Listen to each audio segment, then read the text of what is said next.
অনুষ্ঠান সুস্থ থাকুন।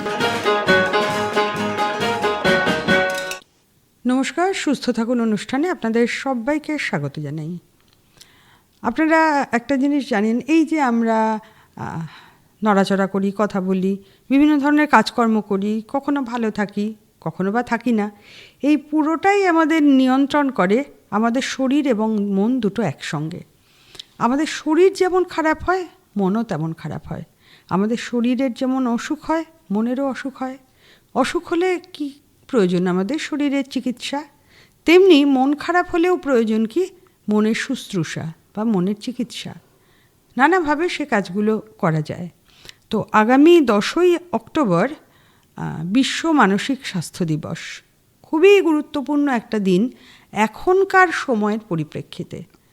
কারণ এখন শরীরের অসুখের জন্য নানা রকম কিছু আছে, সেগুলো আমরা জানি। আমরা হসপিটালে যাই, ডাক্তার দেখাই, দরকারে দেখাই, অনেক সময় অদরকারেও দেখাই, কিন্তু মানসিক স্বাস্থ্য সম্পর্কে সচেতনতাটা এখনও সেই জায়গায় পৌঁছয়নি যে আমার ভীষণ মন খারাপ করছে, দীর্ঘদিন ধরে সেটা মনের মধ্যে নানা উল্টোপাল্টা চিন্তা, কিন্তু বাবা মা তাদের বাচ্চাদের চট করে ডাক্তারের কাছে নিয়ে যাবেন বা আমরা নিজেরাই নিজেরটা বুঝে যাব, এই জায়গাটা বোধহয় এখনও ঘাটতি অনেকটাই রয়েছে। এ সম্পর্কে সচেতনতা বাড়ানো দরকার। আর ওই যে কতগুলো দৃঢ় ধারণা আছে না, যে ও আচ্ছা আচ্ছা ও তো পাগল হয়ে গেছে, সেই জন্য ও পাগলের ডাক্তারের কাছে যাচ্ছে, এই কুসংস্কারগুলো থেকে আমরা এখনও বেরোতে পারিনি। সেই জন্যেই আমরা কিন্তু আমাদের ভালো থাকাটাকে আমাদের অসচেতনতার জন্য ঠিক রাখতে পারছি না, অর্থাৎ খারাপ থাকছি। আজকে আমাদের সঙ্গে রয়েছেন আমাদের জেলার বিশিষ্ট মনোরোগ বিশেষজ্ঞ ডক্টর মহুয়া জানা দুবে। ডক্টর জানা, কিছুদিন ধরে আমরা একটা কথা শুনছি, সেটা হচ্ছে গেট কিপার। এই গেট কিপার ব্যাপারটা কি? নমস্কার, সকল শ্রোতা বন্ধুদের আমার পুজোর অগ্রিম শুভেচ্ছা জানাই। আমরা আজকে একটা গুরুত্বপূর্ণ বিষয় নিয়ে আলোচনা করতে এসেছি এখানে। তো যেটা দিদি বললেন যে গেট কিপার কী, আমি যদি খুব একদম সরল বাংলায় বলি, গেট কিপার মানে হচ্ছে দারোয়ান।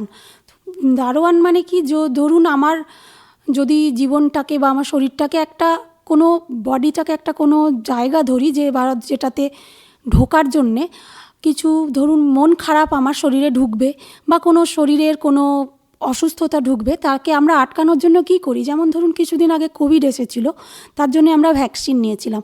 কিন্তু মানসিক স্বাস্থ্যের সবসময় ওই রকম মানে একদম যে ধরলাম আমি একদম কোনো উপসর্গ বা সিমটম আমরা যেটা বলি, সেটা সবসময় থাকে না। আমরা কিছু ব্যবহারিক দিক দিয়ে বা কোনো আচরণগতভাবে মানসিক স্বাস্থ্যটাকে আমরা বুঝতে পারি। তো সেইটা সবসময় সাধারণ মানুষ বা ধরুন বাড়ির লোক বা আমরা যারা সাধারণ, তাদের পক্ষে ধরা সম্ভব হয় না।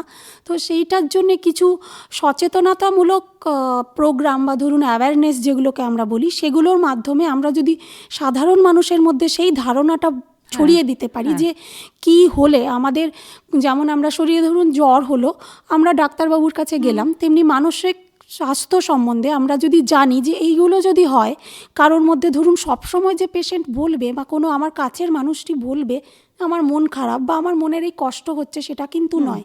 কিছু কিছু উপসর্গ দিয়ে তার ব্যবহারগত পরিবর্তন, এগুলো যদি আমরা একটু জানতে পারি, তাহলে আইডেন্টিফাই করা, ধরতে পারা সুবিধা হবে। আর যেগুলো মুশকিল হচ্ছে, মানসিক স্বাস্থ্য অনেক সময় মানে আমরা বোঝার আগেই তলে তলে অনেকখানি ক্ষয় করে ফেলে। তো আমরা যদি সেগুলো জানতে পারি, তাহলে অনেক ক্ষেত্রে আমরা আমাদের কাছের মানুষটিকে বা আমার পরিচিত মানুষটিকে অনেকটাই ভালো রাখতে পারবো। সেই জায়গাটা থেকেই হচ্ছে গেট কিপার কথাটা সেইভাবেই ধরা হয়েছে। গেট কিপার মানে দারোয়ান, মানে আমরা আটকাবো কোনো খারাপ জিনিসকে বা আমার কোনো মানসিক অসুস্থতাকে আমরা সেই জায়গায় যেতেই দেব না যেখানে তার সেটা শারীরিক বা মানসিক ক্ষতি করে। সেই জন্যেই জায়গাটার নাম গেট কিপার, মানে আটকে দেওয়া বা দারোয়ান হিসেবে কাজ করা। আচ্ছা, আপনি এই যে বললেন যে কিছু কিছু সিমটম দেখে আমাদের বুঝতে হয়, তো কি কি সিমটম দেখে আমরা বুঝবো? দেখুন, মানসিক অসুস্থতা তো অনেকগুলো আছে। মানসিক অসুস্থতা মানে আমরা সাধারণরা যেরকম বুঝি, আপনিও একটু আগে বললেন যে পাগল হয়ে যাওয়া। এখনও আমাদের রাজ্যে কেন, সারা পৃথিবীতে বা আমাদের দেশে, আমাদের এই যে ডেভেলপিং কান্ট্রি আমরা ভারতবর্ষ, মানুষের মধ্যে এখনও সেই স্টিগমাটা রয়ে গেছে যে মানসিক অসুস্থতা মানেই একটা বিরাট ব্যাপার। ডাক্তারের কাছে যাচ্ছে, ও পাগল হয়ে গেছে। এখনও এরকম অনেক রোগী আমরা পাই যাদের বাড়ির লোক জানে না যে তারা মানসিক রোগের ওষুধ খাচ্ছে বা তারা মানসিক কষ্টে আছে।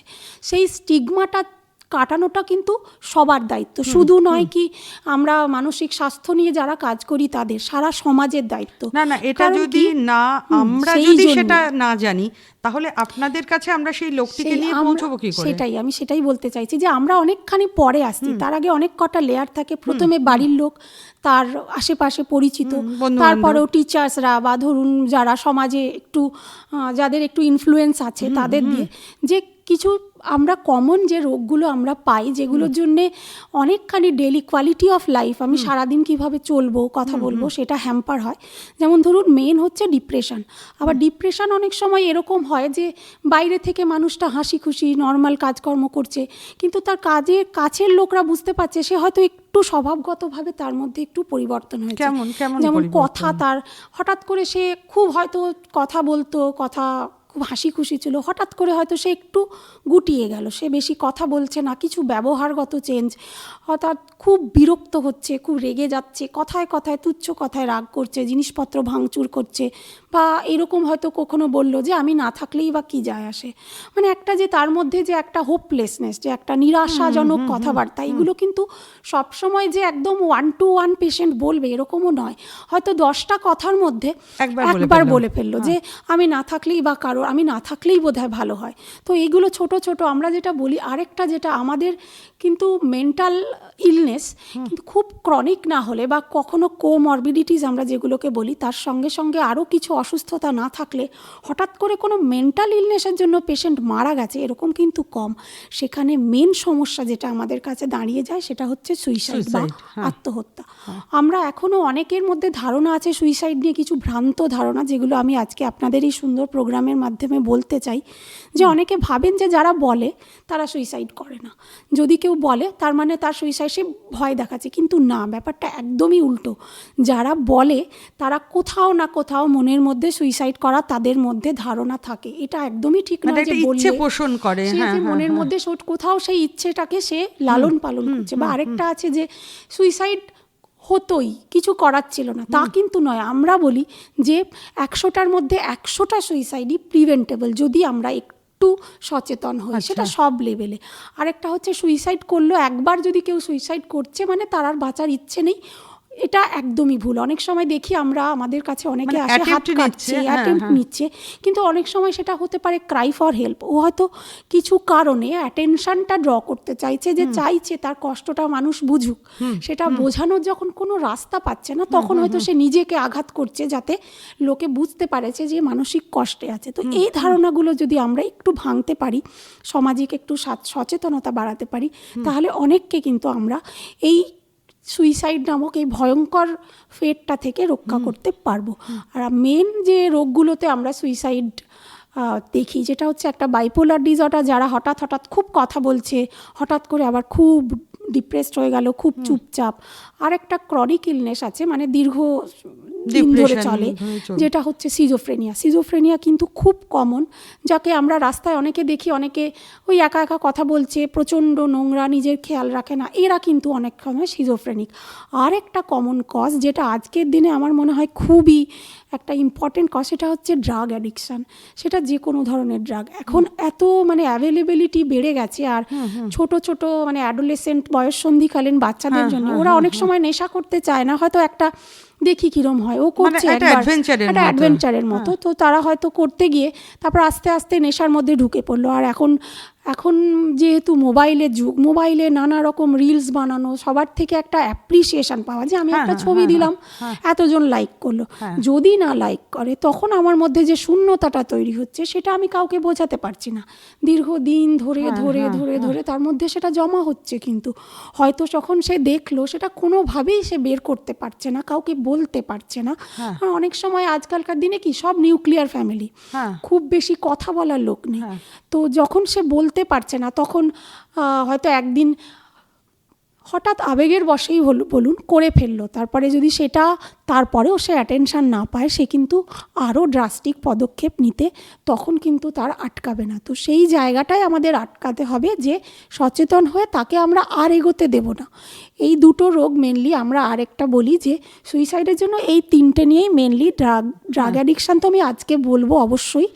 আর যেহেতু আমাদের বয়ঃসন্ধিকালীন ছেলেমেয়েরা যারা আমাদের সমাজের ভবিষ্যৎ, তাদের মধ্যে ইদানিংকালে মোবাইল অ্যাডিকশান আর নানা রকম ড্রাগ অ্যাডিকশান এত বেড়ে গেছে, সেইগুলো একটু কমানো আমার মনে হয় খুব দরকার। তার জন্য সামাজিক লেভেলে সচেতনতা, সেটা হয়তো আপনাদের মতো মাস অ্যাওয়ারনেস, রেডিও, টিভি, নানা রকম কাট আউট বা এগুলো দিয়ে আমরা বাড়াতে পারি। আর তাছাড়া কিছু কাউন্সিলার, সেটা টিচাররা হতে পারেন বা যারা সমাজ সেবা করেন সেই ধরনের ছোট ছোট অনেক এনজিও আছে তারা, বা আমাদের যেহেতু আমাদের এখনও মন্দির, মসজিদ এগুলোর লোকজনের কথা মানুষে বেশি ভাবেন, তাদের মধ্যেও যদি আমরা একটু সচেতনতা দিতে পারি যে আপনারা এরকম যদি বোঝাতে পারেন, তাহলে আমরা অনেক প্রাণ রক্ষা করতে পারবো, তাই না? হ্যাঁ, তো এবার একটু বলুন যে কিভাবে একজন বাড়ির লোক আর কি, হ্যাঁ, সে ব্যাপারটাকে প্রথম থেকে হ্যান্ডেল করবে।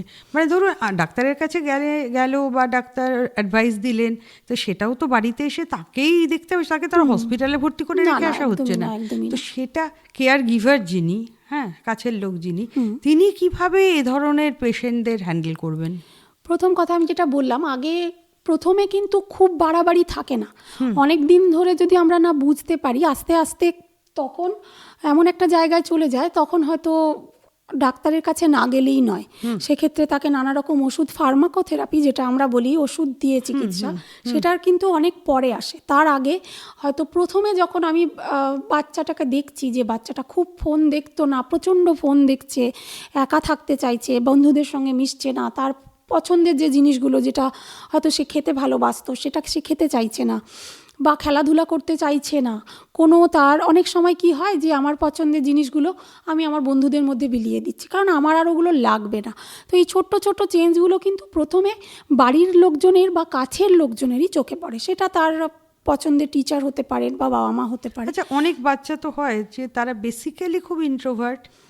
হ্যাঁ, কিন্তু প্রথম থেকে একটা ইন্ট্রোভার্ট বাচ্চা, সেটা যেমন সে ছোট থেকেই, অনেক বাচ্চা আছে যে একটু হয়তো মিষ্টি, একটু শাই টাইপের, তারা একটু লাজুক, তারা বাড়ির বাইরে অতটা কথা বলে না, সেক্ষেত্রে সে ছোট থেকেই ওরকম, তার মধ্যে হঠাৎ করে চেঞ্জ আমি চোখে পড়বে কিন্তু। আর যারা হয়তো হাসি খুশি ছিল, সবার সঙ্গে মিশতো, খেলতো, হঠাৎ করে একটা বয়সের পরে কোনো বাচ্চাটা হঠাৎ করে চেঞ্জ হয়ে গেল। আর এখন ছেলে মেয়েদের মধ্যে একটা ওই নিজেদের মধ্যে লাভ অ্যাফেয়ার, সেখানে ফেলিওর, এটা একটা খুব কমন ব্যাপার।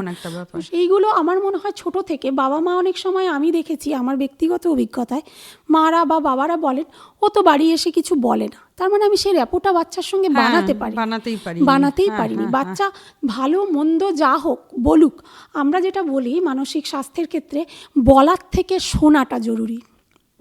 একদম, মানে বাচ্চা এসে আমাকে সব কিছু বলুক, আমি শুনবো। সব সময় যে আমাকে জাজমেন্টাল হতে হবে, তাকে কিছু তাকে কিছু ভার্ডিক্ট দিতে হবে যে এটা ঠিক এটা ভুল, বাচ্চা তো ভুল করবেই, কিন্তু তাকে সেই ভুলটাও বলার মতো সুযোগটা তো দিতে হবে। সেই জায়গাটা আমার মনে হয় যদি বাবা মা সেইটা ছোট থেকে তৈরি করে, যে বাচ্চা একটা বয়ঃসন্ধির সময় একটা চেঞ্জ হয়, যে না ছোট না বড়, তার মতামত, তখন না সবাই আমার কথা বলবে, আমাকে ইম্পর্টেন্স দেবে, আমার মতামতের গুরুত্ব বুঝবে। তো যখন সেটা পায় না, তখন তার মধ্যে একটা ক্ষোভ তৈরি হয়, সেই ক্ষোভটা সে বহিঃপ্রকাশ করবে কি করে? সে হয়তো আমার আজ এটা চাই, কাল ওটা চাই। আর যেহেতু বাবা মারা সময় দিতে পারেন না, আমি দেখেছি প্রত্যেকটা বাচ্চার কাছে বড় বড় মোবাইল গ্যাজেট, সেটার মধ্যেই সে ইনভলভ হয়ে যাচ্ছে। তখন যখন আমার বাচ্চা বড় হচ্ছে, তার চাহিদা, তার মানসিক গঠন সব কিন্তু বদলাচ্ছে। সেটা কাছ থেকে দেখতে পাচ্ছেন কিন্তু বাবা মারাই।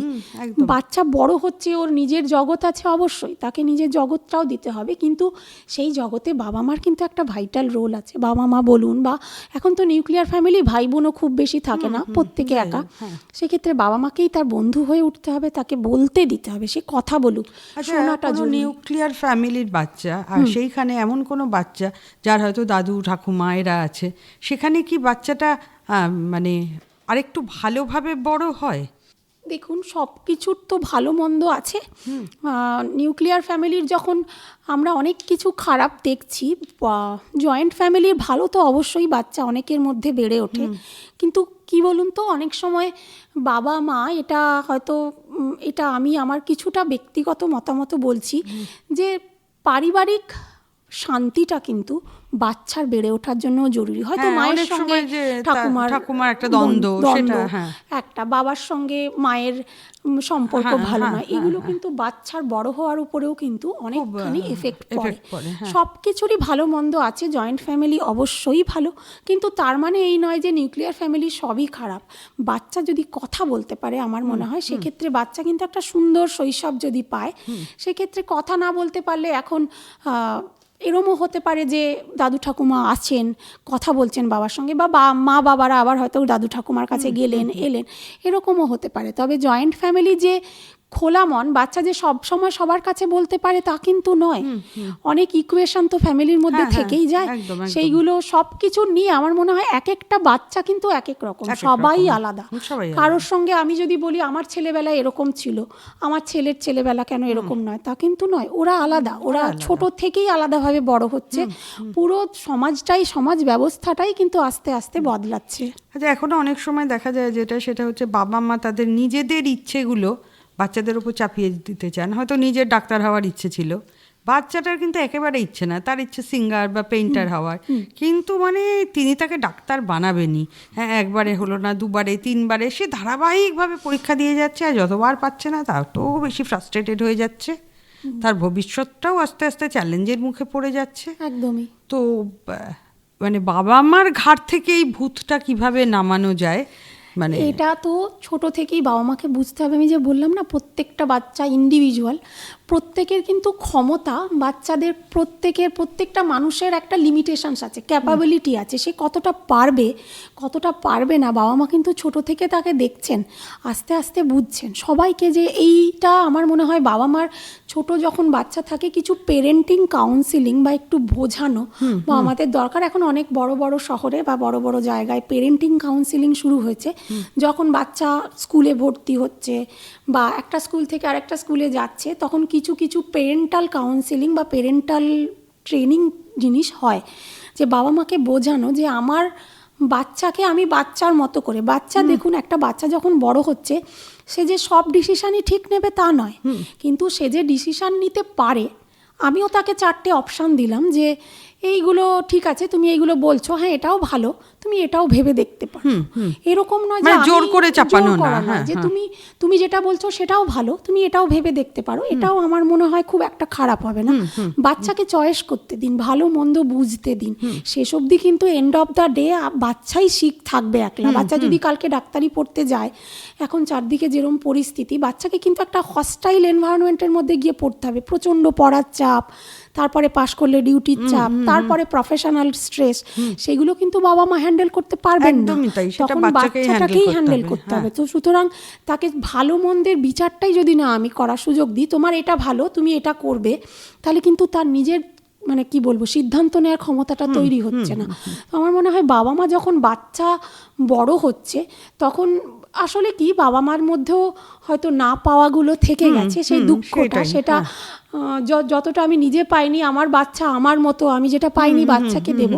কিন্তু আমার মনে হয় যে যখন বাচ্চা বড় হচ্ছে, আস্তে আস্তে বাবা মারও বোঝা উচিত। সেরকম হলে কোনো কাউন্সিলর বা কোনো মানসিক মনোরোগ বিশেষজ্ঞের সঙ্গে কথা বলতেই পারেন। এবার আমরা একটু আমাদের ওই বেসিক থিমটাই ফিরে যাই। সেটা হচ্ছে যে মেন্টাল হেলথ ডের এবারের যে বিষয়টা, সেটা হচ্ছে যে তার ওয়ার্ক প্লেসে মানসিক স্বাস্থ্য। হ্যাঁ, এই ব্যাপারটা একটু, এটা আমি যেটা বলছিলাম, ওয়ার্ক প্লেসের, এই যে আপনি বললেন না যে বাচ্চাকে তো নিজেকেই হ্যান্ডেল করতে হবে, ডাক্তারি স্ট্রেস, স্ট্রেন, সবটাই।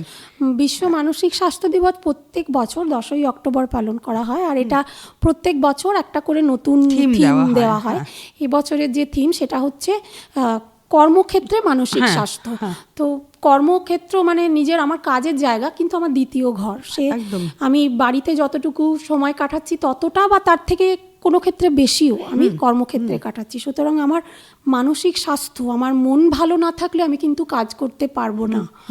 মানসিক স্বাস্থ্য যেমন বাড়িতে ওভারঅল মানসিক স্বাস্থ্য যেমন জরুরি, কর্মক্ষেত্রে ধরুন আমি 10টা লোকের সঙ্গে কাজ করছি, আমাদের হিউম্যান রিলেশনশিপ, একজনের সঙ্গে আরেকজনের সম্পর্ক, সবার সঙ্গে মনের মিলও হবে না, ভালো মন্দ, খারাপ লাগা ভালো লাগা সব নিয়ে কাজ করতে পারার যে ক্ষমতাটা, যে ম্যাচিউরিটিটা, সেটা কিন্তু দরকার। আমরা অনেক সময় আমরা দেখেছি ছোট ছোট কলেজগুলোতে বা কিছু স্কুলে বা কোনো কর্পোরেট সেক্টরে যখন কিন্তু কেউ জয়েন করে বা একটা মাস অনেকে জয়েন করানো হয়, তখন কিন্তু তাদের মধ্যে একটা প্রথম একটা কি বলবো ওটাকে ট্রেনিং হয়, যেটাকে হচ্ছে যে বলে যে ইনিশিয়াল যখন ওরা ঢুকছে তখন একটা মেন্টাল সেট আপ তৈরি করার জন্য যে কি কি হার্ডেলস আমরা পেতে পারি কর্মক্ষেত্রে, সেগুলো আমরা কিভাবে ট্যাকেল করব। কারণ আরেকটা কি সবসময় কি হার্ডেল আমরা পাবো প্রেডিক্ট করা খুব মুশকিল, যে আগে থেকে বোঝা মুশকিল। আমি কোনো একটা হার্শ সিচুয়েশন, কোনো আমার বিপক্ষে কোনো সিচুয়েশন, সেটাকে আমি হ্যান্ডেল করতে পারছি কিনা, আর কাজের জায়গা থেকে সেই স্ট্রেসটা আমি নিয়ে কতটা ফিরছি, সেইটাও কিন্তু খুব ইম্পর্টেন্ট। কাজের আমি জাস্ট দু একটা টিপস চাইছি আপনার কাছে। যেমন ধরুন আমার বাড়িতে কি হয় যে বাবা মা আমাকে অনেকটাই কনসিডার করেন, তাই না?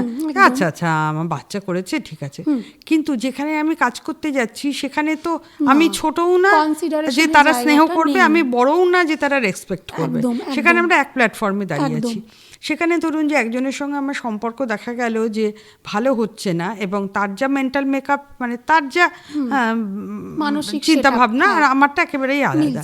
এবার এই জায়গাটায় আমি মোটামুটি একটা ওয়ার্কিং রিলেশনশিপ কি করে বজায় রাখবো? দেখুন, মানে কাজের জায়গায় তো সবাই যে বন্ধু হবে এরকম নয়। আমরা একটা মানে এখন দিন দিন সব প্রফেশনই একটা প্রফেশনাল একটা জায়গায় চলে যাচ্ছে। যেমন আমি কাজটুকু করলাম, বাড়ি গেলাম, সবার সঙ্গে যে আমার বন্ধুত্ব রাখতে হবে, ভালো একদম পার্সোনাল রিলেশনশিপে যেতে হবে তা কিন্তু নয়। প্রত্যেকের সঙ্গে খুব বেশি সময় আমাকে কাটাতে হয় না, যেটুকু আমি কাটাচ্ছি, যেটুকু না করলেই নয় সেটুকুই কথা বলবো, আর যার সঙ্গে আমার মিলছে না তার সঙ্গে দরকার নেই বেশি কথা বলার, আমি যেটুকু প্রফেশনের জন্য দরকার সেটুকুই বলবো, সেটুকু কাজ হয়ে গেলে। আর আরেকটা হচ্ছে নিজের মেন্টাল সেট আপটাকে আরেকটু স্ট্রং করা, সেটা অনেক সময় আমরা নিজেরা পারি না। সেক্ষেত্রে যদি খুবই স্ট্রেস হয়, সেক্ষেত্রে আপনারা একটু ওষুধের সাহায্য আমরা দিতে পারি, খুব সামান্য, যেটা অ্যাংজাইটি কমাবে। যে একটা প্যানিক থাকে যে আমি ও বাবা ওই লোকটার সঙ্গে আজকে আবার আমাকে কথা বলতে হবে, আগের থেকেই আমার মনটা একটা অস্থির হচ্ছে। সেক্ষেত্রে যদি সেটা একদমই আনবিয়ারেবল হয়ে যায়, তখন একটু সামান্য হলেও ওষুধ খেলে সেটা কিন্তু হ্যান্ডেল করা অনেকটা ইজি হয়ে যাবে। লাস্ট রিসর্ট হিসেবে ওষুধ তো আছেই, তার আগে অবধি নিজে চেষ্টা করা, একটু দরকার হলে কাউন্সিলরের সাহায্য নেওয়া, সাইকোলজিস্টের সঙ্গে কথা বলা, শেষ অবধি একজন মনোরোগ বিশেষজ্ঞের সঙ্গে কথা বলে মিনিমাম একটু ওষুধ খেলে কিন্তু এগুলো অনেক সুস্থভাবে হ্যান্ডেল করা যায়। আচ্ছা, হ্যাঁ হ্যাঁ, কিন্তু তার আগে যেটা করতে হবে নিজেকে চেষ্টা করতে হবে যে আমি কিভাবে এই সিচুয়েশনগুলো ট্যাকল করতে পারবো। যদি সবার সঙ্গে তো খারাপ সম্পর্ক নয়, যাদের সঙ্গে ভালো সম্পর্ক বা ভালো বন্ধুত্ব আছে তাদের সঙ্গে আমরা কথা বলতে পারি। আমার কাজের জায়গাটায় হয়তো আমি একজনকে এড়াতে পারছি না, যার সঙ্গে আমার ভালো সম্পর্ক, তার সঙ্গে আমি একটু বেশি কথা বললাম।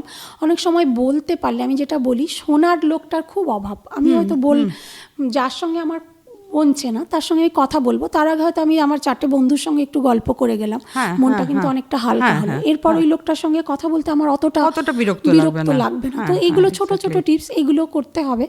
এগুলো একটু আমার মনে হয় পালন করলে বাকি তো আমরা আছি। আজকে এই যে সামনে যে 10ই অক্টোবর দিনটা আমরা পালন করব, একটা যে সচেতনতা বৃদ্ধির জন্য, আজকে আপনার সঙ্গে কথা বলে আমার মনে হচ্ছে যে যারা আমাদের শ্রোতা তারা হয়তো বিষয়টা নিয়ে আর একটু ভাবনা চিন্তা করবেন, এবং এই যে আলোচনাটা এটাও তাদের কাছে একটা রিলিফের কাজ করবে। অনেক সময় মনে হয় আমি কি তাহলে একলা, আমি কি একাই এরকম ভাবছি, কিন্তু তা যে নয়, এটা যে একটা খুব মানে সাধারণ বিষয়, খুব স্বাভাবিক বিষয়। শরীর খারাপের মতো মন খারাপই একটা স্বাভাবিক বিষয়, এবং তার জন্য যে চিকিৎসার প্রয়োজন বা শুশ্রূষার প্রয়োজন, এটা তাদেরও এক ধরনের মানসিক শুশ্রূষা দেবে। একদম। অনেক ধন্যবাদ আপনাকে। নমস্কার। ধন্যবাদ। আজকের সুস্থ থাকুন অনুষ্ঠানে আমরা একটা অত্যন্ত জরুরি আলোচনা শুনলাম। আজ তো আর সময় নেই, এখানেই শেষ করতে হচ্ছে। এতক্ষণ আপনাদের সঙ্গে ছিলাম আমি সুমনা সেনগুপ্ত, সম্পাদনা উজ্জ্বল বন্ধু, প্রযোজনা রীতা দে।